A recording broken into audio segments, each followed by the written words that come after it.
निरसा के पंजाबी मिलन में आयोजित सत्संग के दौरान स्वामी शिवनारायण महाराज के उपस्थित श्रद्धालुओं को संबोधित करते हुए कहा कि संपूर्ण संसार और मानव जीवन प्रकाश और शब्द के इर्द गिर्द घूमता है। उन्होंने जोर देकर कहा कि वैदिक सनातन धर्म का मूल्य भी नहीं है, इसके बल पर भारत कभी विश्व गुरु के पद पर आसीन था। महाराज जी ने एक महत्वपूर्ण विषय पर प्रकाश डालते हुए कहा कि वर्तमान में लोग मंदिरों में प्रकाश और शब्द के प्रतीकों तक ही सीमित रह गए हैं। लोग बाहरी उपकरणों और पूजा पाठ में उलझकर आंतरिक साधना को भूल चुके हैं। आत्मज्ञान के लिए शरीर के भीतर बिंदु ध्यान और नाद की उपासना अनिवार्य है। उन्होंने चिंता व्यक्त की कि आज का मनुष्य विषय वासनाओं में इतना खो गया कि वह परमानंद के मार्ग से भटक गया है। इस आध्यात्मिक सभा में पाकुड़ से आए स्वामी किशोरानंद, देवघर के स्वामी अभिषेकानंद और दिलीप बाबा ने भी अपने विचार रखे। कार्यक्रम की सफलता में आनंद बर्णवाल, नैना बर्णवाल, काजल बर्णवाल, अर्चना बर्णवाल, आभा देवी, रघुवीर प्रसाद मंडल, जयशंकर ठाकुर, बालमुकुंद प्रसाद और ईश्वर प्रसाद सहित अन्य श्रद्धालुओं ने सक्रिय भूमिका निभाई। मुख्य उद्देश्य ये है कि संत मत सत्संग का प्रचार जो कि शुद्ध वैदिक सनातन धर्म है, इसी के द्वारा विश्व प्रसिद्ध ये सनातन धर्म हुआ था, जिसके द्वारा शरीर को परित्याग करके बहुत दूर दूर लोग चले जाते थे। भगवान शंकराचार्य के नाम सुने होंगे कि पर काया प्रवेश, तो इसी के जरिए से लोग विश्व गुरु कहलाया था भारत। आज उस ज्ञान को धीरे धीरे लोगों ने केवल बाहरी जगत के पूजा पाठ में ले लिया और इसी कारण से विश्व गुरु जो बनना जाहिर रहना था, जो निश्चित रूप से विश्व गुरु रहता, आज वो विश्व गुरु के आधार पर वो चीज नहीं बन पा रहा है। पुरानी पद्धति जो है, जो परम सनातन का ज्ञान है, वही ज्ञान संत मत सिखा रहा है, संत मत कह रहा है। इस सभी संतों का मत और विचार एक है।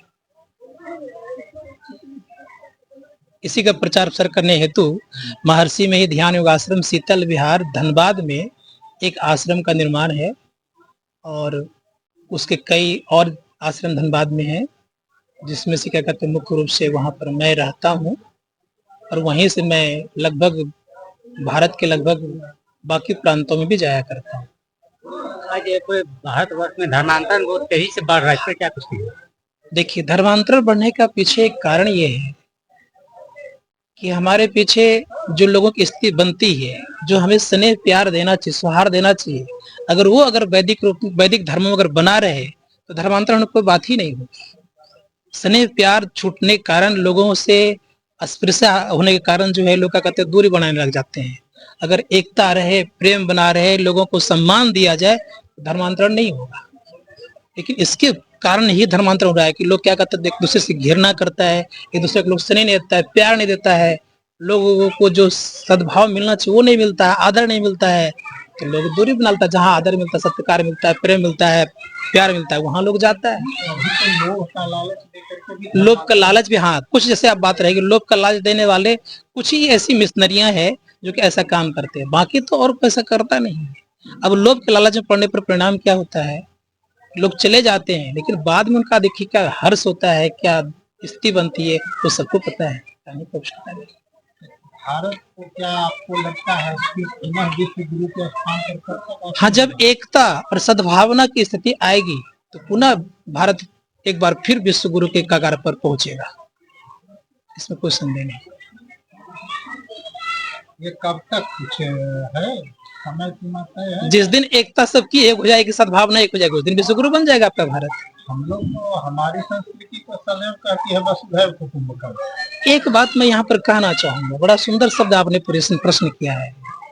वसुधैव कुटुंबकम केवल मौखिक कहने से काम चलता नहीं है। जब तक आपको उसको क्रियान्वित धरातल पर नहीं लाएंगे, तब तक कैसे होगा इसको वसुधैव कुटुंबकम कैसे कह सकते? वसुधैव कुटुंबकम हमारे वेद में है, हमारी संस्कृति में है, लेकिन धरातल पर दिखता नहीं है। धरातल पर मान लीजिए आज कोई अगर निम्न श्रेणी के लोग आ जाएंगे, उसको आप सटने नहीं देंगे, उसको आप एक पंगत में नहीं बैठा खिलाएंगे, उससे आप प्यार नहीं करेंगे, स्नेह करेंगे नहीं, कि वसुधैव कुटुंबकम कहने से क्या मात्र होगा, कोई फायदा नहीं होगा। वसुधैव कुटुंब कहने का अर्थ होता है कि उसको धरातल पर दिखना चाहिए कि तुम भी मेरे परिवार हो, मैं भी, वो भी मेरे परिवार है, सब मेरा एक परिवार दिखे, तब होता है। और वो किनको होगा जानते हैं? जिन्होंने आत्मज्ञान कर लिया है, वो इस बात को कह सकता है कि मेरा पूरा संपूर्ण संसार मेरा परिवार है। जिनको आत्मज्ञान नहीं है वो कहने मात्र के लिए होगा। आज का जो कार्यक्रम है आज कितने दिनों के जेपी भारत लाइव, भारत की बात जेपी के साथ। वीडियो को लाइक करें, शेयर करें और चैनल को सब्सक्राइब करें।